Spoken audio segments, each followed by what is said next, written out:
on this week's episode of In the Suite with Tina Powell. I tell people all the time, it's not that CrossFit's the magic for everyone. It's the magic for me. And that's what made me want to come back and do it, consistently. And that's the magic. Consistency is the magic. Progress isn't linear. Just because I'm not seeing it today doesn't mean that I'm not progressing. It was something that I struggled with for so long. I wanted to be skinny for so long. I tried everything on the planet to be skinny for so long. And figuring out that skinny wasn't my power and that trying to be something that wasn't me was keeping me from finding my power and bringing that into the world. Learning is messy, that we're not going to always get it right. And humans are messy. And even the people with not just the best intentions, but the people who are doing the work and putting the actions in, it's still messy.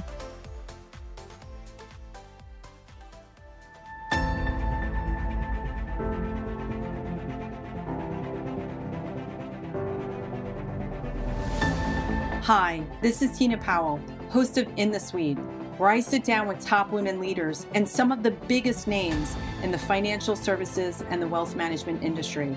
Together, we'll discover some of their best secrets and top strategies to grow a great business, build a strong brand, and lead teams in the 21st century.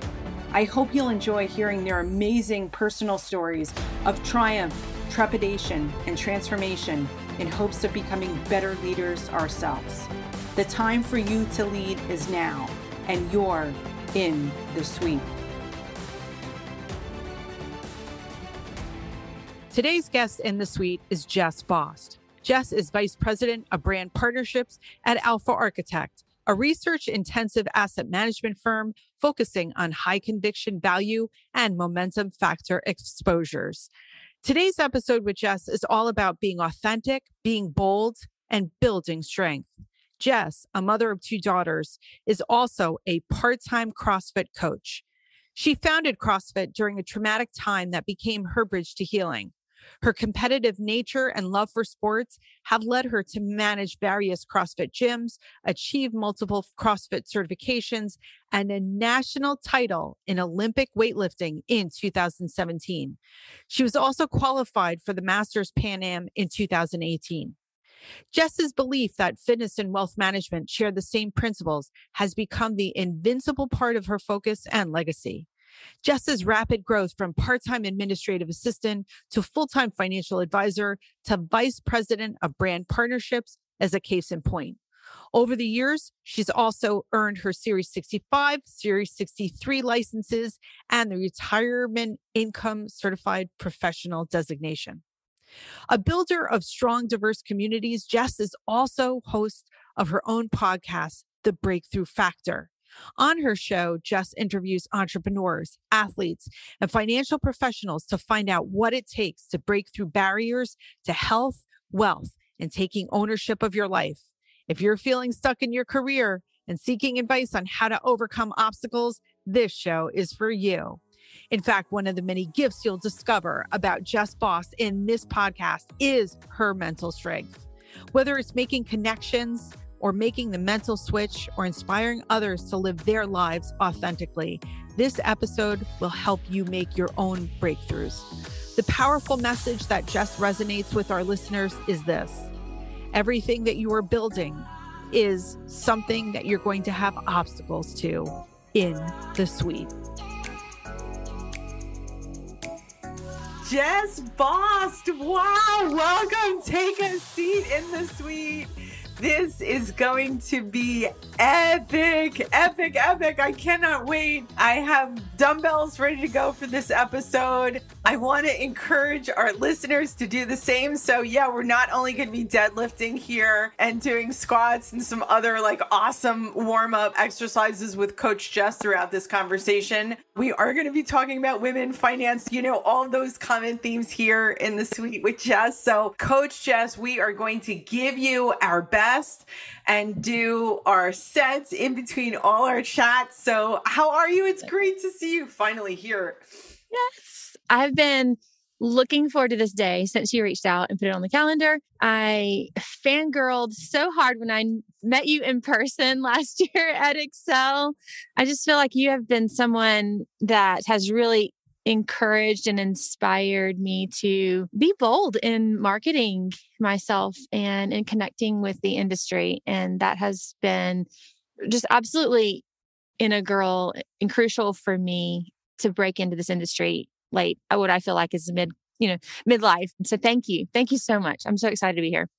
Well, you know what? We both did the same. And I remember that bus ride. And so it was fun. And I wanted to continue the conversation, Jess. And what better way to continue the conversation here on the podcast? Because if there's one thing I know, that the conversations that we share, I want to invite other people into those conversations, because I know that there'll be something that they can pick up from you. And as you have been inspired by me, I also have been really inspired by you. You have been lifting me up so high on Twitter and getting me so pumped and ready for the week and ready for the day. And that also too has been so huge. It's amazing what just a rallying cry in the feed, how that can have an unbelievable impact on your day. So rather than start out on the finance side, definitely have to go right in, hone in on that CrossFit. So you're been a CrossFit coach for a couple of years now? For 12. For 12. Okay, right. So I knew that you had been a member of CrossFit. I didn't realize you've been coaching that long. Wow. That's unbelievable. How did you discover CrossFit? So my story that I shared really in depth with Diana Britton will be out in a couple of weeks. So I would encourage people to definitely listen to that, because I'll take it a lot deeper in that conversation than here. I'll hit the highlights.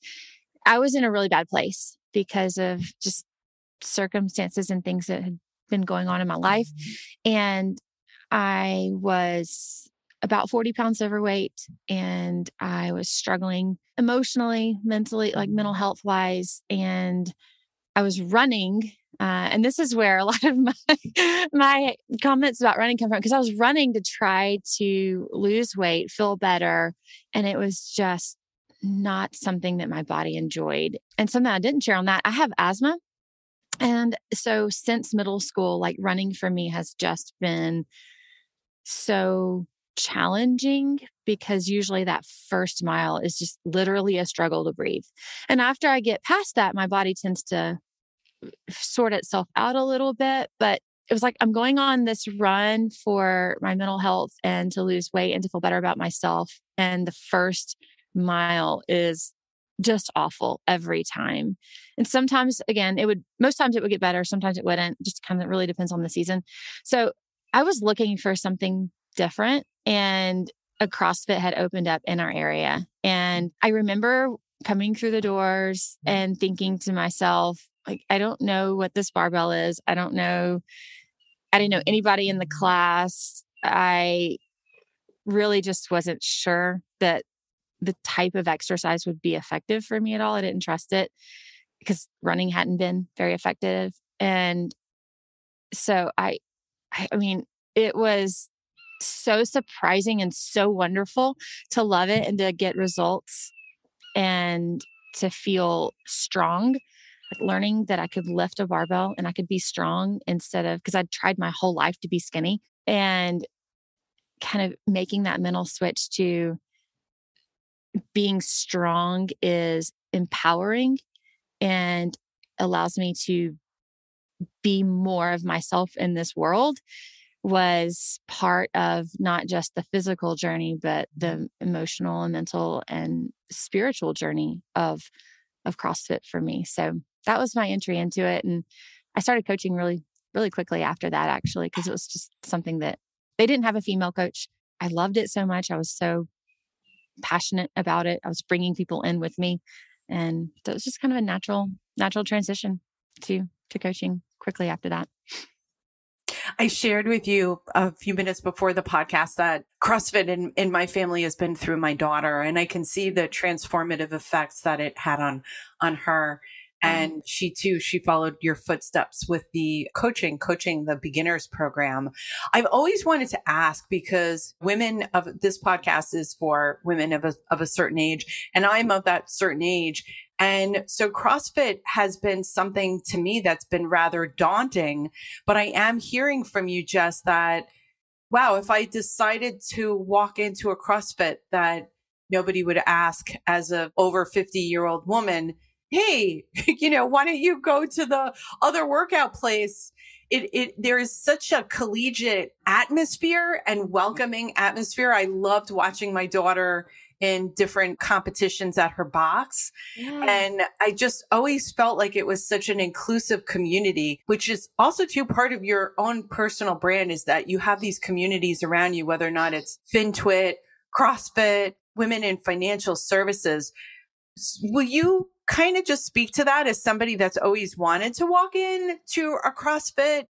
So absolutely yes. My mom, she has been CrossFitting now I've been in it 12 years. So she's been 11. She watched me for a year, having the same questions that you did, thinking that I was crazy, saying that she can do this too. And through her experience, once she finally started, she learned to do handstand push-ups. She learned to do rope climbs. She learned all of the movements, of course, squats and deadlifts and presses. And I mean, she built an incredible amount of strength. She was deadlifting over 200 pounds at one point. Wow. I mean, she learned double unders. She did everything. And it was just a very piece by piece journey for her. It wasn't like she learned everything overnight, and she modified it to her level. She's just obviously very strong too, and just never had a chance to explore that in a gym setting, because gyms are not always an environment where women are expected to lift and taught how to lift. And so, yeah, I mean, it's a super inclusive environment.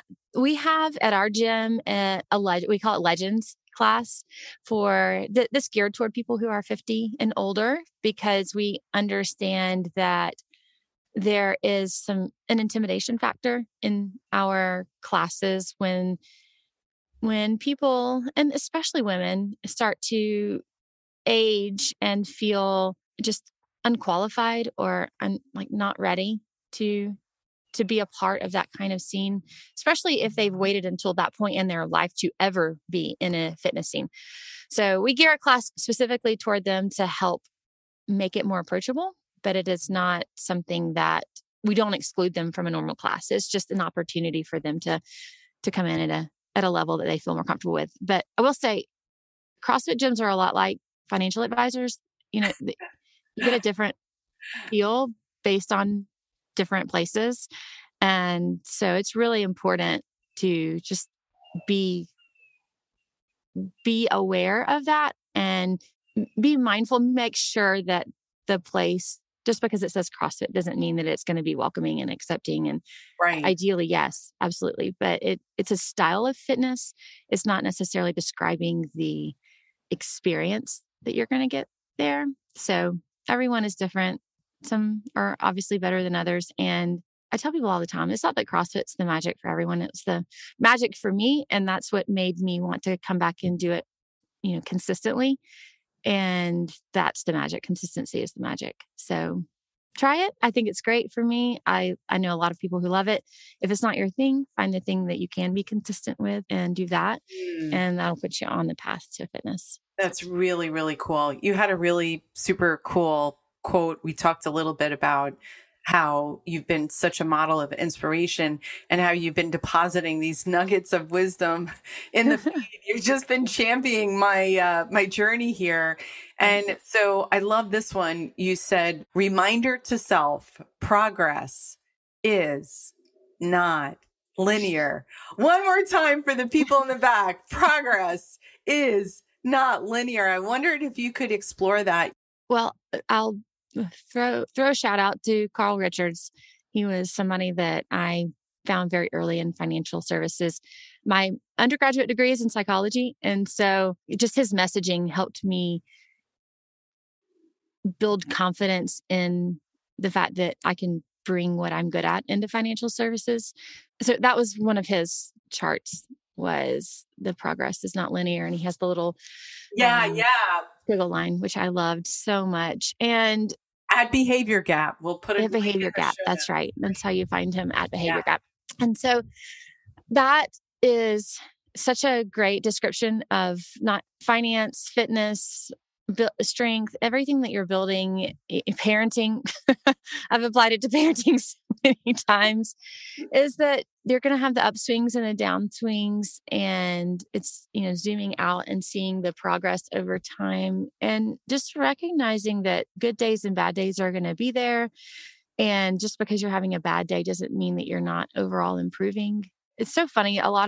So much, I would say 95% of the things that I put out on social media of any sort is just literally me looking in the mirror and telling myself something different than what the voices in my head are shouting at me. And so that's just one of those moments that I was feeling like, I'm not as good as I once was, or maybe I'm not doing the right things to get better. This is why I'm having this kind of day. And then just stopping that thought with something that is truthful and bringing that back to, progress isn't linear. Just because I'm not seeing it today doesn't mean that I'm not progressing. So that was that. I've learned over time that being vulnerable and putting myself out there resonates and encourages people. And more than anything, that is something that makes me feel like my purpose here is being shared with the world.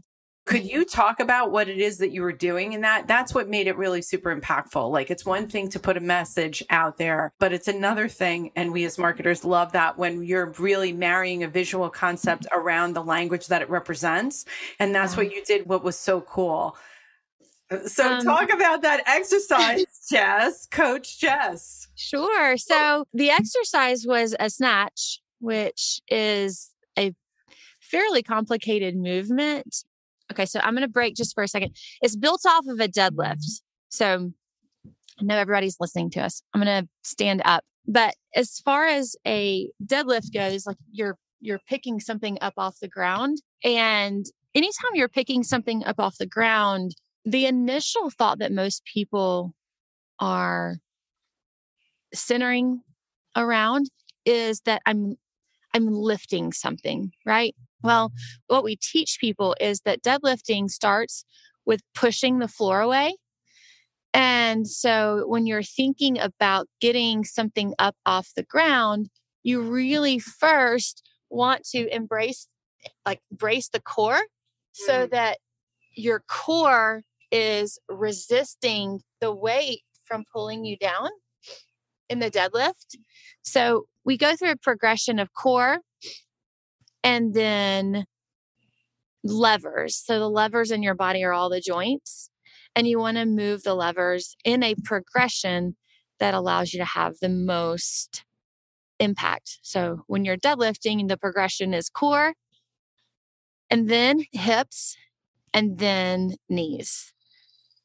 So you're going to move the core first, and then you're going to start to open the hips. And then as you're opening the hips, then you're going to drive away to extend the knees. Every lift has that kind of progression. And in that moment, as the weight gets heavier, your body, again, it goes back to this more of a reactionary movement than it does with a intentional movement. And so that's where, as you get to those end ranges, it's like, you just start to break down into neurologically what your body is trying to do to make sure you don't die. And so, it's just, you get to the end of that range and things start to break down. And that's why you train. That's why you do what you do.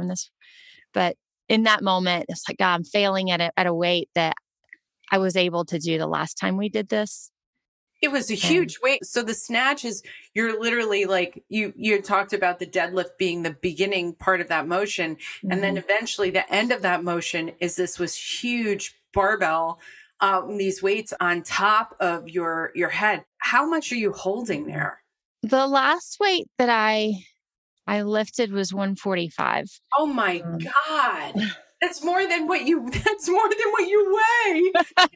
Incredible. That's like, oh my gosh. It was really, truly, truly amazing. So that's one of the Olympic lifting movements. There's that. And then the clean and jerk, which is also getting the bar overhead, but in two parts. And yeah, so I love it. I'm willing to practice and dig in and keep working to get better at it. Sometimes you fail. And I hit that point that day. Your version of failure would be my version of like, wow, that I could even just lift the thing would be a great day in my life, Jess, if I'm being honest. So that was great. You want to give us our first exercise? So I thought that it would be really cool if we could pair a little bit of the exercise and a little bit of the philosophies that have worked so great for you in terms of developing your strength and your confidence. And look, you're always in the feed about lifting. And so I'm like, yep, I got my weights ready. I got my dumbbells ready. They might not be as heavy as you want them to be, but they're here. I love it. So our first exercise is going to be squats. And so again, with the idea of levers, is that in that progression, a lot of people, when they squat, they are leaning forward in their squat. And to prevent that from happening, again, you're going to brace that core and pull those shoulders back, right?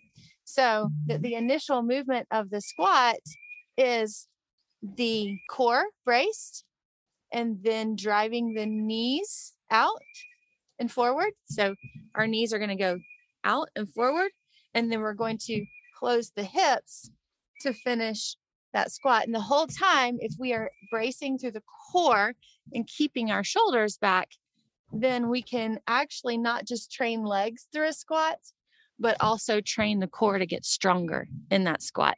So you can take those dumbbells and you'll put them right here on the shoulders. Yep. All right. And then brace the core. All right.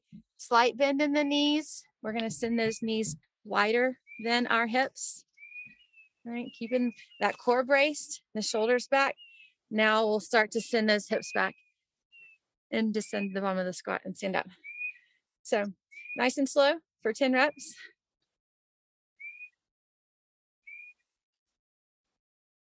Where are you feeling it? I'm feeling it in the quads. Yeah. And I'm feeling it in the core. I'm trying to engage the core more than usual. Yeah. And I like that I'm also having weights in my arms to remind me. Right? Yep. With those weights. Last one coming up. You look amazing, by the way. Oh, thank you. I can see your muscles through your leggings. You're in fantastic shape. Thank you. It's hard to imagine ever a time that you were overweight. Seriously. Yes. Yes. It's, the pictures are out there, and I'm actually, I'm happy to share them anytime someone asks, because I like to, authentically, it was something that I struggled with for so long. I wanted to be skinny for so long. I tried everything on the planet to be skinny for so long, and figuring out that skinny wasn't my power, and that trying to be something that wasn't me was keeping me from finding my power and bringing that into the world. And so, I mean, I never like to put things in opposition of each other. I'm not out here telling people that they shouldn't be skinny. It's just, that wasn't my power. That wasn't something that helped me be me in this world.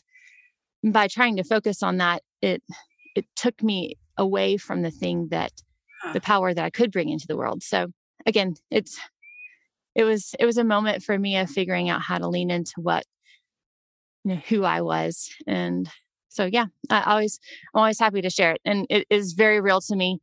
That was so much of a part of my life, but thank you. It's like when we start to give up on something, when we start to then take our focus off the thing that we're trying to achieve, is when we start to achieve it. Right? Like, okay, you stop focusing on being skinny, And then you put your mindset, I guess, on the activity of CrossFit and just showing up regularly and just, and as soon as you gave up on that, or maybe those are my words, not your words necessarily, is that then you're skinny. and so it's the same thing I feel about money, is that people are like, you chase it, you chase it, you chase it. And then when you stop giving up the chase and you stop being consumed by that very thing, is then when it starts to show up in your life, you're like, you just release it and you're like, hey, look, it's not that it's no longer important, but it doesn't have the same type of significance that it had initially when you were starting to create it. When you stopped focusing on the being skinny, was there a central theme? Did you replace it with another theme in your mind? Walk us through that, because there's so many of us that struggle with this, just myself included. So the transition for me in that moment was, I love feeling strong. And so the battle cry for me definitely was, instead of trying to be skinny, it was embracing being strong. And the other transition that I think was even more powerful was detaching myself from the identity of being either skinny or strong, because for a long time, I just reattached to a different identity. I'm not skinny anymore. Now I'm strong. And then that broke down later on down the road when I started to age for one, and life and career. When I started finance, I couldn't spend as much time in the gym. And so I wasn't training as much. And so then I wasn't as strong as I used to be. So there was a little bit of a crisis there. And so the shift then was into, and you mentioned it, the daily activities, and focusing on what I am doing and how I am showing up for this person that I enjoy being. So I enjoy being somebody who is strong, and so I'm going to show up for her. And the ways that I'm going to show up for her is to go to the gym. I'm going to lift weights. I'm going to prioritize eating in a way that allows me to enjoy my workouts as much as possible. And instead of saying I'm a strong person because I lift this much, I'm saying I'm a strong person because I'm doing all those things. I'm showing up for myself in all of those ways. And a strong person shows up in those ways, and I'm doing that. And so it's just putting the emphasis, instead of putting it on the end result of being able to lift whatever, it's putting the emphasis and the focus on those daily actions. So that was eventually I think the biggest part of that shift for me. For a while, it was just replacing being skinny with being strong, but huge. The real healing was later. Mm-hmm. Oh, that's huge. You got to have your own line of branded merch. That's what I'm thinking, Jess. Oh my God, I would I need one of your power sayings on one of your power shirts. Okay, we can make it happen.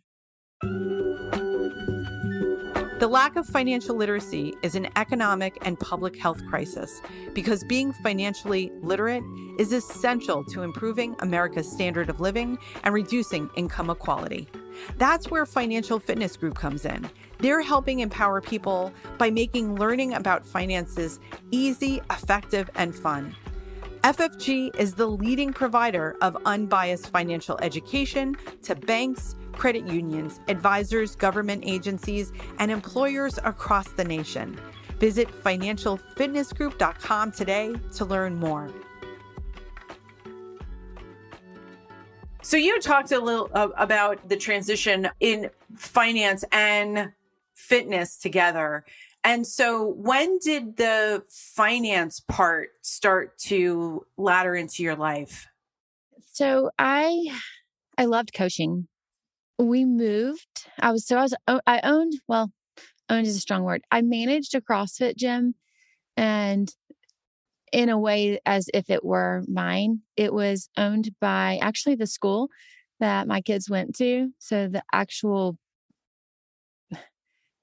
my name was on the affiliate paperwork, but the arrangement and the contract that I had with the school was that it wasn't something that I was going to ever leave and try to take with me, which is not something that I ever wanted to do.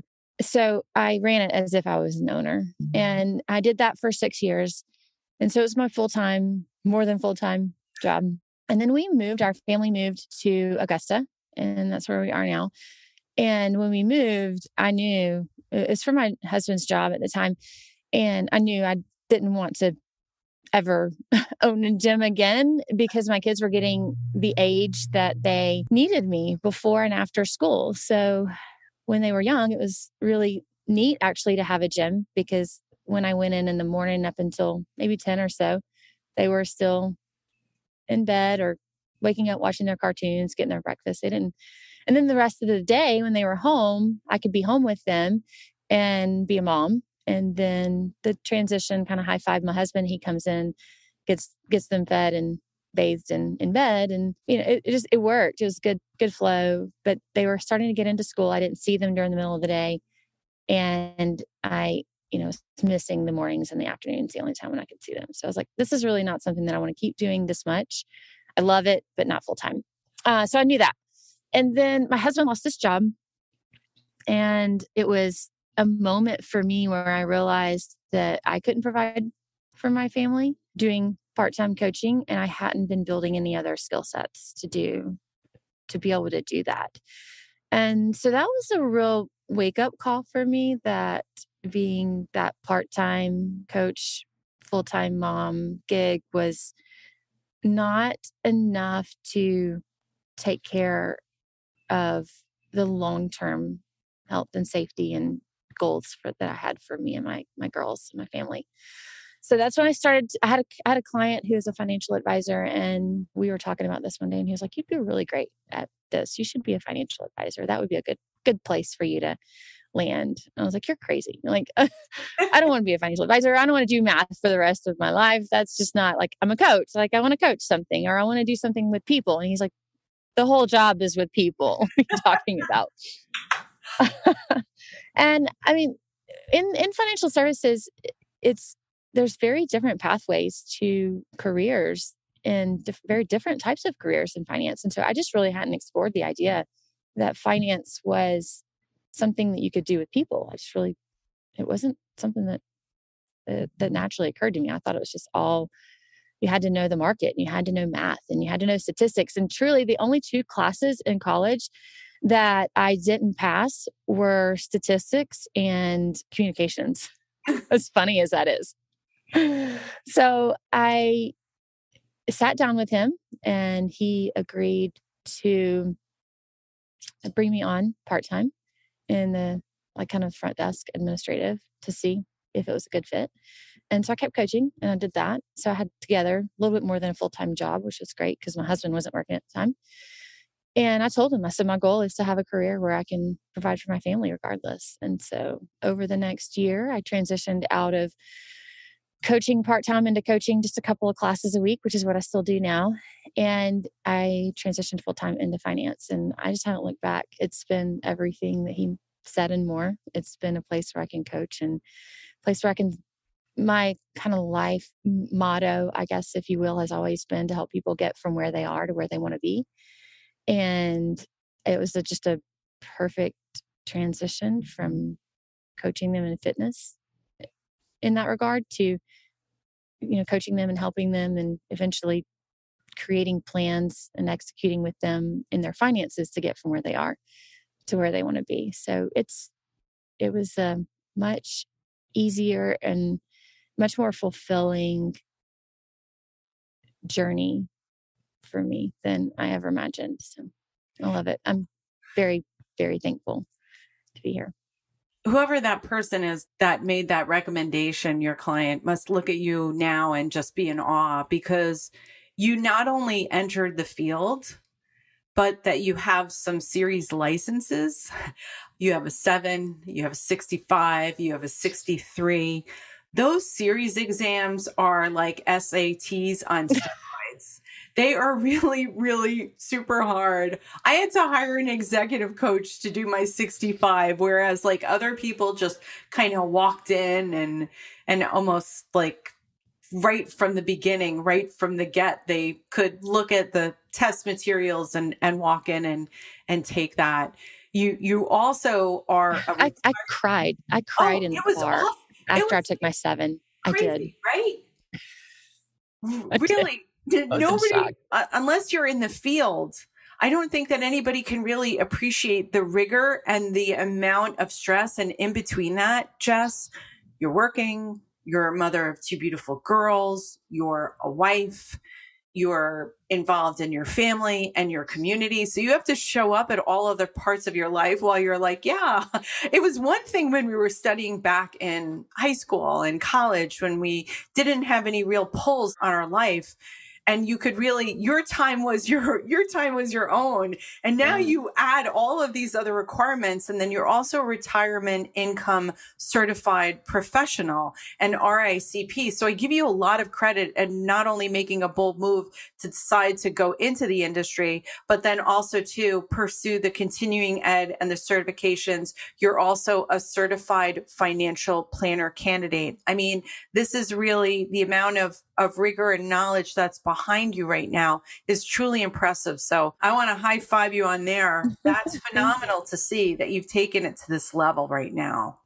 We always talk about what's your why and why are you doing what you're doing. And the passion project for me in fitness and finance is to help people get from where they are to where they want to be. Like that keeps me coming back. The seeing people do the things that they didn't believe that they could do or didn't see for themselves is really rewarding. But the ultimate why behind all of that and what kept me driving is that idea that I wanted to be able to be that provider for my girls. And so the cool moment that I'm having right now is that my husband recently lost his job, and I got to 6 years later have that full circle moment of I'm not terrified. I'm okay. We're okay. Things are not insecure and unstable because my husband's lost his job. And not that I ever really wanted to experience that again, but the realization that this that I don't even want to say it because there's so many people and so many things involved, but I did it. I'm here. I'm getting chills. Not to take away credit from people, but it's been neat. It's been neat. I'm sorry about your husband. I know that he'll find an incredible opportunity a lot of times, that when life has just smacked us in the face and given us a sucker punch, that there's actually something greater waiting for us on the other side. I truly, truly believe that's what happened when we get like that. It's meant that life lesson. So I'm so proud. I'm so proud of you. One of my questions for you today, which I think you really answered, is that how do you instill that strong sense of self in the next generation? That I believe has been truly modeled for you, your mother, your grandmother. I saw your beautiful tribute to her on Facebook. How incredible. And both of our mothers, by the way, were born in March.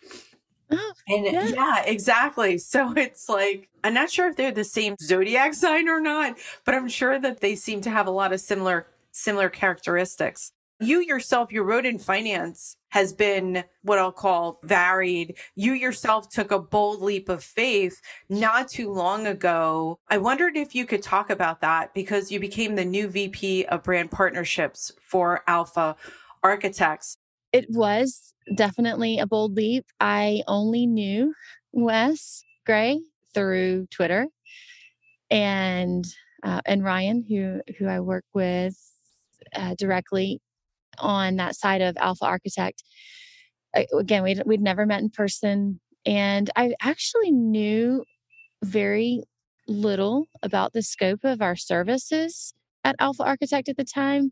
But it's funny, I knew exactly what I hear people say about us all the time, which is, man, Alpha Architect, y'all are like, they're just some good dudes. Like they are they have the integrity behind what they say they're going to do, and they're just good people. And so I picked up on that with my first conversation with Wes, that the values of the company were values that either I shared directly and already, or that it was easy to get behind. And so the win-win idea, that it doesn't just have to be a win for the company, but it needs to be a win for everybody involved, was something that I already truly embraced. And, the systematic way that they approached finance was something that I had been working toward developing in my own practice, and was super easy to get behind, because I believe that systems help people build wealth. And so it just, as he and I talked that day, it was just so neat to connect with somebody in finance that I felt like was already on mission for all the things that I appreciated and was trying to do as well in my own practice. And then, really from there, the thing that I have appreciated the most about this role is because I still have my financial planning clients, and I love working with clients directly to help, like I said, to help get them from where they are to where they want to be. But a lot of times on that path, we work within the systems that are there in finance, and many of those systems are broken, right? So the work that I do especially with women, sometimes is just learning how to work within the financial systems that are broken. And what I'm able to do at Alpha Architect now on that brand partnership level is to help affect some change on the institutional level that can flow down to the ladies that I'm working with. So one of those, for example, is, we recently announced our partnership with Onyx, and through Desarte and Emily's platform, they are working to provide better opportunities, better services, better platforms, better relationships, just elevate the environment for advisors who are serving minority groups and minority advisors themselves. And so that's me. That's me working with my population of clients. And so now I'm working on an institutional level to create opportunities for someone like myself to be able to better serve my kinds of clients. And so it's been not something that I expected when I signed on with Alpha Architect, to be able to do all of that and to see all of that pieced together so beautifully. But I started just with, I agree with the values of these people, and I trust and believe that they want to make a difference in the way that they say that they are. And I just left. And so I couldn't be happier. I love what I do. And I love the team that I'm working with at Alpha Architect. And they have done everything that everyone said they do. They've walked the walk behind the talk. So I'm thrilled. I love what I'm doing with them. So let me get this straight, though, too, is that you found that opportunity via social media and by following Wes on Twitter. By the way, I think he's got like almost 17,000 followers. We'll put a link again, the show notes. But did the opportunity create itself or stem from social media? Yes, completely never the way that I expected to ever get a job. So, yeah. This is exactly the types of things that we're talking about with, you hear the good and the bad and the ugly of social media. And here, what we just heard from you is that you were able to transform your life, be right now the breadwinner in your family for right now, at least at this part, because of the work that you did. But you discovered an incredible new opportunity through social media, through Wes, through Alpha Architect, that allowed you to show up in the world, align your work along with your values, your beliefs, the types of modern themes, inclusivity. I want to say that Onyx is for African American, the financial advisory population, which I think is wonderful. I think it's great how we can now LGBTQ. Yes. Okay. Exactly. Talk a little bit more about, for people who've never heard Alpha Architect before. Can you just give a few minutes of background on the company? Yes. Again, and I mentioned this earlier, like I had absolutely no idea how many different careers you could have inside finance. So absolutely. If you're listening to this and you're wondering if finance is for you, do not stop with the idea that you have to be good at math or that you have to understand markets or that you have to sell insurance in order to be in financial services. It's just not true. And so Alpha Architect is first and foremost a research company. And so they are on the very quantitative analysis, nerdy side of finance. And that is where Wes and Jack started with the company. They are very quantitative, nerdy finance guys. And they had their PhD theses that they presented. And then they turned that essentially into a company that provided more research and more information to individual investors about how to gain that extra alpha in their portfolios. And so that turned into down the road, after trying some different avenues of how to make that truly a profitable, marketable product, because research is great, but you got to be able to provide for your family through the things that you are doing. And so there's a business model around research. There's a business model. And I know they went through several. Yeah, they went through several iterations of the business model, but eventually ended on building ETFs that supported their thesis for how to create that alpha in a portfolio. And so then it turned into selling those ETFs to individual investors. And then the next iteration of that, which is really where I come into play, is selling or figuring out how to help advisors build those ETFs into the portfolios that they are building for their clients in a way that helps them create an opportunity for alpha in their model portfolios. And around that, I think what they've realized was that just because they believed in it didn't automatically translate into advisors trusting that, because advisors don't typically understand the quantitative, deep geek side of finance, where we need to have confidence in our investment portfolios. And usually that is derived from a high level understanding of what's in the portfolio mixed with an ability to depend on and trust the people who have built that portfolio to walk us through and continue to educate and keep us current on what's happening inside that model. And so it was what they were doing to help advisors build those models was absolutely spot on from an integrity and characteristic standpoint for the model. What was happening is that the communication of that to advisors was not in the right language.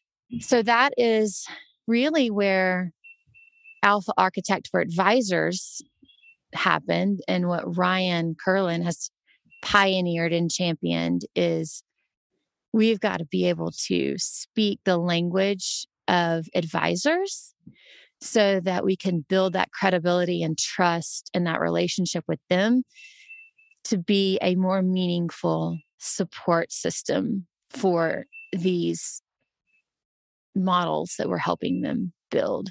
And so the end goal didn't really change as far as helping advisors build better portfolios, but the approach and the communication of that has been in development since Ryan started. And then that was where I came on to help further that into the advisor world, because I'm an advisor. And, I went through that process whenever I transitioned to Alpha Architect as well. Wes took me through that process for my own portfolios. And so I test drove it myself, and I felt the value and knew the value of it for me and my clients at the end of that process and even continuing forward. But of course, I had the inside track because I work for Alpha Architect. So just making that more accessible and available to advisors that don't work for Alpha Architect, they're partnering with us it has been a big part of my focus. So that's what we do. It's the first question I always get from people. Man, I love Alpha Architect. So what do y'all do? Yeah, I mean, I'm seeing it also too through the lens of just a strong woman who didn't grow up and didn't major in finance in college and make a life out of and a living and a really good one at that, being in a company. So I think it's an incredible example of how to say, especially for the people listening right now, hey, you know what? I saw that job post on Indeed or LinkedIn. Like, apply to it.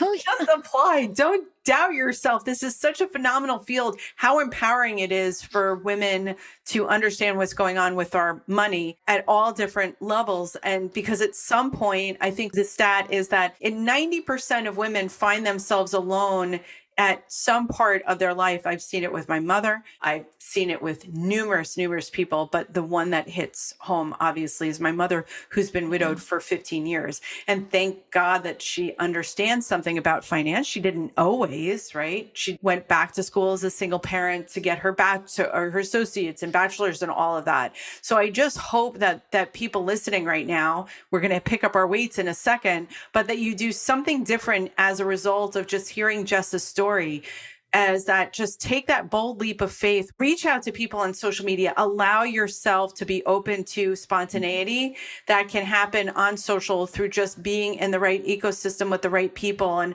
having conversations. Because it's like how you and I met first on social before we met on real life. And I feel that in business, that's such a powerful thing. Get to know people on social. I already had an inkling and knew a little bit about you. So our ride on Excel on the bus, it was fun, but I already felt that familiarity and being close to you. So, that's what I hope that people are going to take away from this part of the podcast. So we're going to talk about your podcast too, but I'm ready to pick up these weights if you are. Yes. And I'll say before we move to some weights, two things that I didn't do well, it didn't feel very intentional at the time when I was doing them, but I was following very good advice from people that I trusted in finance. And one of them was Sonia Dreisler. And she was one of the first big voices in finance that I just knew was a trustworthy, credible, helpful, genuine voice. And I just really zoned in. And she mentioned something during Black Lives Matter. She posted something or the Black Lives Matter movement a couple of years ago. She posted, if your Twitter feed or if your social media feed if you don't get a varying amount of opinions and a varying amount of perspectives on an issue through your social media feed, then consider whether or not you have curated it to only show you the things that you want to see here, and whether or not that is the most helpful thing for you. And that really landed with me because being from Georgia and white and middle class, mostly my entire life, it was something that I didn't know I needed to be intentional about doing. And so I started that day. I already had some different voices on my feed because I just like people in general. And I don't consider myself a super judgmental person, but even still in my own little world, it was still very closed off. And so I started to look for these different voices and look for ways to kind of expand my views and opinions and just input on the world. And that's made a huge difference, even just to the end of finding a career through social media. The other part is being encouraged and listening to that encouragement of showing up as myself on social media and not trying to present myself as more professional or knowing more or having this elevated presence on social media, but just really showing up as myself. And I feel like that directly allowed me, when I had that opportunity with Alpha Architect and we did have that meeting, that everything that they knew about me so far based on social media was actually also who I am. And I didn't have to pretend that I knew more about finance. I didn't have to pretend that there was no pretending. They were excited to talk to me because I was that lifting girl on Twitter, and that really allowed me to just not have to feel like I was putting on pretenses and show up as somebody that they thought they were looking for. And all of those things together through social media, I think are super important for people who are looking for those opportunities and also just looking for social media to be that positive place for them that isn't constantly dragging them down or taking them down paths in life that they aren't meant for them. So, yeah.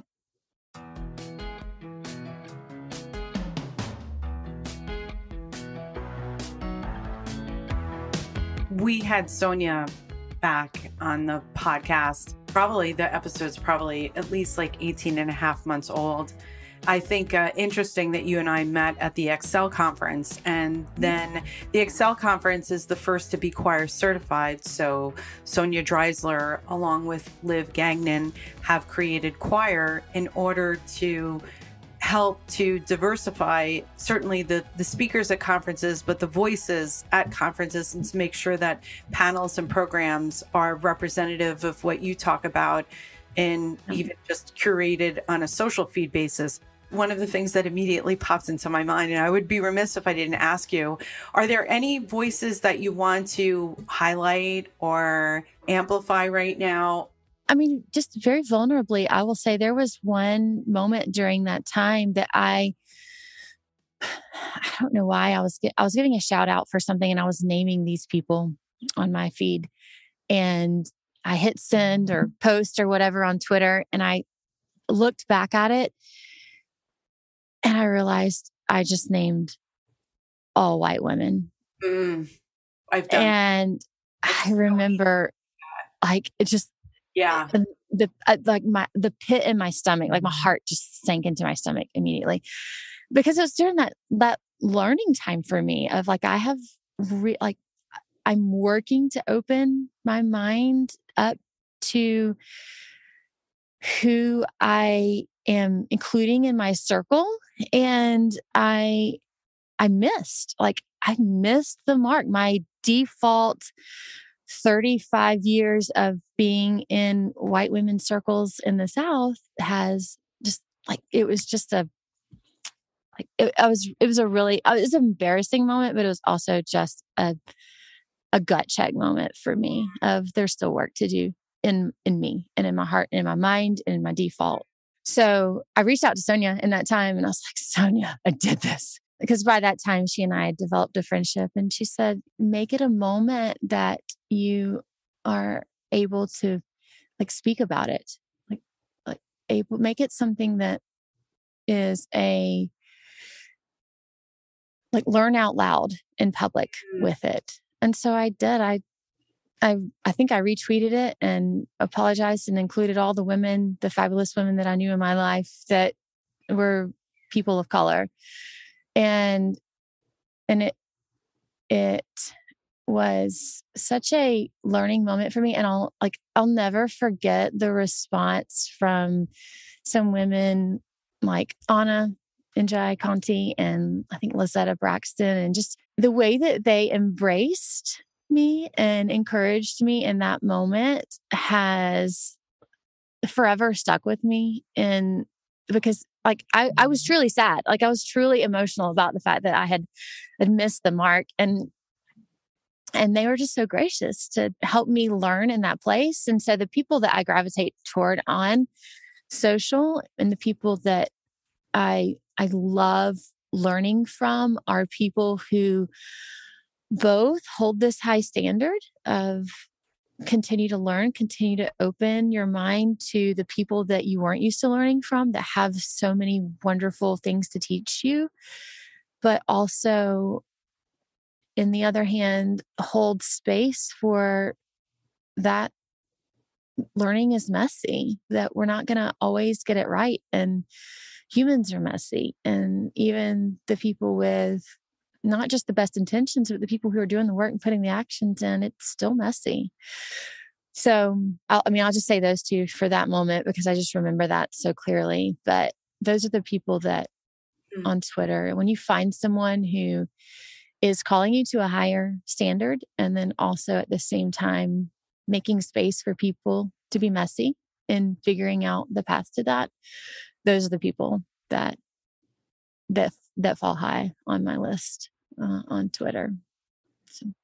I have a lot of work to do. We all do. share that. So I want to make sure that you know that you're not alone in that category. I had a awakening during Black Lives Matter.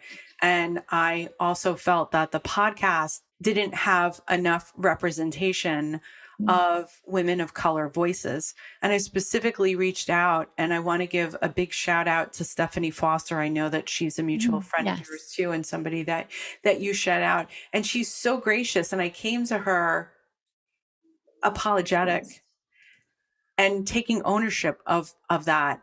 And it's so hard to do. And you're not sure how that's going to be received, if the person is going to start antagonizing you more, criticizing you. It's so hard to be in that vulnerable state. And Stephanie couldn't have been more gracious and professional and awe-inspiring. Yes. So again, you're inspiring a lot of things in me today. And I'm really, truly thankful for it. I feel that these are masterclass lessons of how to be empowered by other people, by their life learning, and that we pass that and we amplify those lessons and we share them with other people. And so I think it's a fantastic time for me also to take inventory here. And I thank you for that, Jess. Thank you. Okay, let's lift. Let's lift. Okay. So you're going to get those dumbbells again, right? Yeah, okay. One more exercise here. Got the dumbbells. All right. So when we're pushing weight overhead, same kind of progression that we want to be thinking about, our levers. Now we are using our shoulders as a lever and our elbows as a lever. And we're still going to start with our core. Our core is most important. A lot of times when people are pressing weight overhead, they will lean back, right? And the reason that they're doing that in a lot of cases is because their core is not as strong as their spine. I mean, really, in every case, usually, unless we have a spine injury, our spine is a structure. It is made of bones. And so bones are always going to be stronger in construction than our muscles, where we have to actually spend some time with building and strengthening those tissues.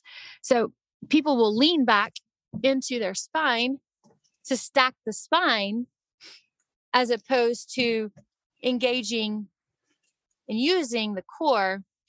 And so the first thing to do is make sure we're standing tall and we're actually doing a little mini crunch through our core. And then the next thing from a lever standpoint is to make sure that you are always pressing on a straight line, not out in front and not leaning back and pressing behind, but you want to be straight up and down. And the way that you do that is you're going to keep those elbows in, not out, right? And you're going to keep those palms facing up through the whole lift. So in order to do that, we're going to stack, we're going to press straight up. And then at the top, I'll scoot down a little. So you're going to squeeze your shoulders into your ears at the top, not here. So straight up and down, press and squeeze. Yep. And then straight back down, keeping those elbows in, press and squeeze, those elbows in, press and squeeze. And you should be feeling that exactly where What I love is that traditionally my mindset has been picking up a pair of dumbbells and doing a shoulder press or an overhead press, is that I don't think about the core first. And I should, right? I'm always thinking about, okay, it's my arms that are doing the lifting. Yes. And that is the true benefit of free weights as opposed to machine weights, is that we get to use the core and we get to engage the core and strengthen the core through moving free weights. And with machine weights, typically it isolates the one or two levers of that movement, and the core is not needed in order to move the weight. And so it does expose you to potential for injury if you're not using the core with free weights in a way that machine weights don't expose, but it also provides the opportunity to build your core muscles while you're moving those free weights. So love it. Now, I know that there are a lot of women who are going to, and men who are going to want to make sure that they are in your feed. So I would love to, I know that you have a podcast. So I'd love for you to talk about your podcast and some of your social media platforms. I'd love to give you a shout out and shine a light on you, Jess, because I know that people will want to follow your work and get inspired. I can tell you that I'm inspired and they'll want to join me. So if you could talk about your social channels, and then let's just get into a little bit of your podcast. Sure. It has been surprising how much I have enjoyed Twitter since getting on there. I think I started really engaging with financial services on Twitter in 2017, maybe 2018. But it's become my favorite place. And part of that, again, is just the curating of the feed seemed to be easier on Twitter than anywhere else, like muting the voices that were not in that category of either inspiring or helpful or diverse, making space for people to improve themselves. So it's Twitter's been an easy place. And on there, I'm at lady __. So it's 2 underscores Bost. On Instagram, I am the same because I wanted it to match. And then on LinkedIn, I am the ghost of Lady Bost because I am rarely there, but I'm there under Jess Bost on there. I mean, I'm on Facebook, but mostly for my mom and friends and people there. And I have not ventured into TikTok yet. You know what? Me neither. We're so busy managing so many other social media profiles right now. And then it's just like, I know that it's something that we both have to do, and we'll eventually get there. I love your Instagram. I would say that, especially for the financial services community and FinTwit, to definitely follow lady __ Bost. We'll put a link in the show notes, especially your Instagram, where you're doing a lot of these exercises. And I just love it. Like, Twitter as a platform gives you restriction on the amount of video. The other thing that I did on Twitter, which has been really cool, is I did sign up for Twitter Blue.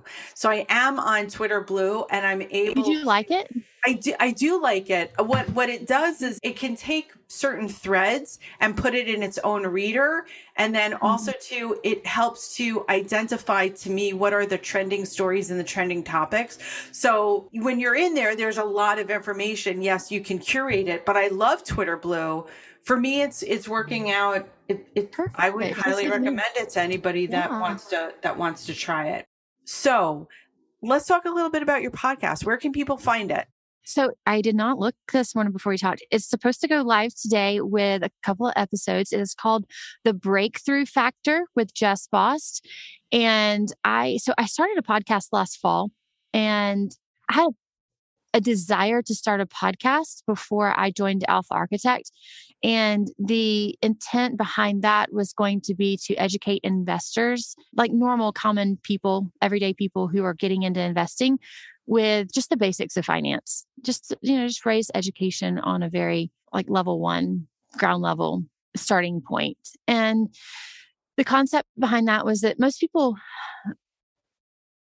think that finance is really complicated, and they think that they have to know a lot about finance in order to be a good investor. I really wanted to change that narrative for the people that I was working with and my clients. And I loved Emlin's approach to building his podcast, which was curate topics on everything that you are talking about with people who are interested in working with you, so that you don't have to feel like you have to explain your thoughts behind those things. Like if somebody asks you about a Roth IRA, you can say, hey, I have a great podcast for that. I'll send it to you. You can listen to it.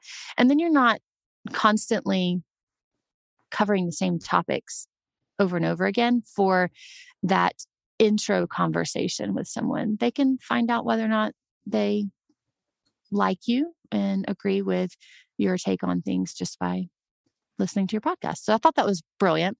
And as I was building my practice, I was like, this is definitely something I want to do. I can do more of this world than tell someone what a Roth IRA is. And so when I joined Alpha Architect, they were very, very willing to get behind my podcast idea and support that, fund that so that I could build that.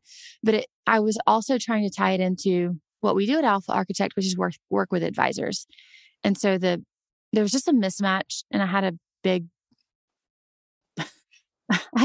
like crisis of purpose on what the podcast was, what I really wanted it to be. So I took a couple of months off. I just continued to ask myself, like, what do I want to give to the world through this podcast? And it kept coming back to like helping people get from where they are to where they wanted to be. Like that's just the passion project that I have. Yeah, in life. And it didn't have to be helping people understand finance. What about if I'm helping people understand what it takes to break through this stuck point in their life? And the people that I interact with on a pretty regular basis are people who are in finance, people who are in fitness, and small business owners. And so that eventually came together in this idea. I spent a lot of time on Carl Richards' page too. Because again, I just appreciate his psychology approach to finance. And I eventually, again, I just came back to this idea of people breaking through those barriers is a story that I just want to keep telling the world, that you can do it. You can build wealth. You can build your fitness. You can build strength. You can build your business. And what's keeping you from doing that is something that you can get through. And so that eventually just, I think at 2 a.m. in the morning, it just came to me like, this is what I want to do. So I rebranded the podcast. I went back to the podcast studio that I was working with and said, okay, I want to rebrand. Like I know what I want to do with this. And I know I want to take this to the end of time. Like I could do this idea forever. And so we decided just to start over. And so I recorded some really wonderful sessions with people that I adore the most in finance. And I was on that track to like all the people that I ever wanted to talk to on my podcast. Like I'd gotten as many of them going in the beginning as I could. And so then I had to go back to those people and apologize to say, hey, like I don't want to lose your episode. It doesn't fit with where I'm going now. And if you'll give me a chance, I really want to record with you again, because it was just worth it to me to finally truly build a brand and a podcast off of the thing that I felt most passionate about. So I rebranded, and again, it's supposed to launch today as the Breakthrough Factor with. Oh, wow. Okay. So where do we find it? So it should be on Apple Podcasts. Let's say that, all that. Okay. And, by the time this episode's out. By the time this airs, it will be out there. Yeah. As the Breakthrough Podcast with Jess Bost. And it'll be on Apple and Spotify. And there's a couple of other, I think it's Google platform out there. And yeah, I've been rolling. I recorded 3 this week. That's awesome. So we'll make sure that so it's been great. We'll make sure that we have a link. Congratulations on that. Thank you. And an encouragement to other women, especially who are thinking right now that you have a voice, you have a story that you want to share, you have a point of view. You don't launch a podcast because you're looking for 1 million downloads. You launch a podcast because you want to share that point of view. And just, you know, your mission very well. And I would say one of the things as a podcaster, which people don't know and don't understand, is this tendency to want to show up and start recording. And you should really sit down and have an entire game plan or thesis, manifesto, almost like your podcast, individual podcast manifesto. I think a good sifting question is, what topic do I feel passionate about talking about over and over and over again? And also, will I enjoy listening to the exact same conversation about that topic over and over and over again? Because with podcasting, especially in the beginning, there's just a lot of editing. And even going forward, there can be a tremendous amount of editing. And so you literally, you have to enjoy listening to the exact same conversation about that topic over and over and over again. And if you don't, you will fail. You will fail. So make sure you have that manifesto, and that manifesto isn't built around an idea that you think is cool. It's an idea that you love, and you love so much that you can go back. I hope, Tina, you can go back and listen to this exact conversation over and over again. And I know for you, you've built a podcast around certainly that principle for you, because you're in season 3 now, which I admire and I look forward to so much. Hey listeners, if you're looking for actionable advice and motivation to get you through your day, follow In the Suite on Instagram. This week we shared 24 things you could do today to improve your career. I encourage you to check out that post. It's awesome. It's lots of information there that I think that you'll find useful. So you can find it again on Instagram at In the Suite Pod. That's all one word, In the Suite Pod. And we'll see you over there on Instagram. We have another important, our last question here on season 3 is that we are asking our guests if you can introduce us to a charity, a nonprofit, a GoFundMe, or a cause that you believe in and why. And part of that question, Jess, is that there's been such a stereotype around financial services as an industry, financial advisors as people, and also too helping to champion the destruction of that bias, right? Yes. And what I've come to know is that this industry can be very philanthropic. I know that you have an answer to this, because when you saw the question, you couldn't believe it. And it is the question that we're using this year in season 3. So when you asked this question, when I saw that you wanted me to introduce a charity, I was like, surely she's been really been in my social media feed. Like, she has pulled out a question that I didn't even realize, I don't post too much about it. I was like, wow, how did she find that? So I thought it was specific to me. I didn't realize it was your season 3 question. So I am so excited to just share if anyone asks me a charity that I get behind, the very first one that comes to mind for me personally is my parents' 501c3. And it is called Mission Mbali. And Mbali is Mbale. It is a city in Uganda.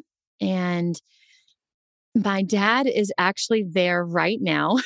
You have got to be kidding. No, I'm not kidding at all. He was supposed to be there in February, and he didn't pass the COVID test on the state side, so he couldn't fly. And so they rescheduled for this week. So this is just great. But they have had the nonprofit now for 12 years. And it started because my sister was over in Mbali, Uganda for a year. She served a year over there in one of the orphanages as just kind of one of the moms, and she cooked and taught over there. And her main role was as teacher, but she just was there for a year. So my parents went over there to visit her while she was there. And my dad struck up a friendship with one of the local pastors there. And they kept talking after my dad came back, and he was like, hey, how can we support you? And, how can we help with what you're trying to do here? And the pastor over there, Pastor Fred, was like, our people just need water. They just need clean water. And so my parents worked with the church that they are in to help raise money to build a well over there.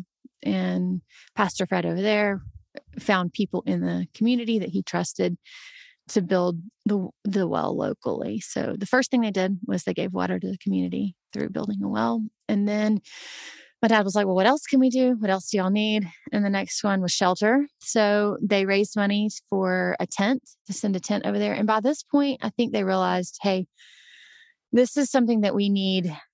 The church itself didn't want to be the receiving organization or the named organization for all of this work. And so that's when they formed the nonprofit, just to kind of separate from the church itself. And it still wasn't anything where they're trying to start a foundation. But they raised money to buy big tents so that they could congregate under the tent when they were meeting a first school or church or whatever it was. And then the next thing that they needed was protection for their community. And so they helped raise money to build a wall around the community, because there were kids there that they were fostering, within inside that community. And then they raised money to buy a bus to ship, to be able to bring kids in from the main city out to this community to feed them and provide more services to those that weren't staying on the grounds. And then the next thing that they needed was a school building, because they were meeting under the tents for school. And so they raised money to build a school. And then the next thing that they decided to start doing was supporting all of these kids that they were busing in from the city for school. And so then they started kind of I think it's Compassion International. They do sponsorships for kids. So they created sponsorships and started taking pictures of kids and putting them up, and people could sign up to sponsor kids on a month-to-month basis and start developing a relationship with kids in that community.